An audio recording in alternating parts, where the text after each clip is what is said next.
ఈరోజు ఎండు చేపలు గోంగూర టమాటా వేసి వండే విధానం చూపిస్తానండి. చాలా బాగుంటుంది. మీ ఇంట్లో కూడా మీరు ట్రై చేయండి. ఎండు చేపలు చాలా బాగుంటాయి. ఇది ఆంధ్ర స్టైల్ అండి.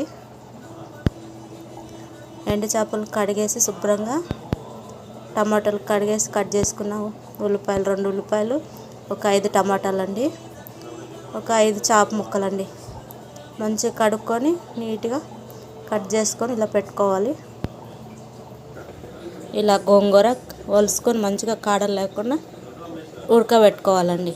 కొంచెం వాటర్ వేసి తగినంత సాల్ట్ అండి, పసుపు, కారం తగ్గ టేస్ట్ తగ్గ కారం అండి. మీరు ఎక్కువ తినే వాళ్ళు అయితే ఎక్కువ వేసుకోవచ్చు. మేము తక్కువ తింటాం కాబట్టి నేను 2 స్పూన్లు వేసానండి. మంచిగా ఇది ఇట్లా కలుపుకోవాలి. ఇట్లా కలుపుకోవాలి మంచిగా. అల్లం పేస్ట్ ఏం వద్దండి దీంట్లోకి. అసలు ఎండు చేపల్లోకి అల్లం పేస్ట్ వేసుకోరండి. సరే కదా, ఎలా వచ్చిందో మొత్తం కలుపుకోవాలి. కొంచెం ఆయిల్, కొంచెం నీసే కదండి, కొంచెము ఆయిల్ ఎక్కువ పట్టిద్ది. ఆయిల్ వేసి కలిపానండి మంచిగా. చూసారు అలా కలిపాను.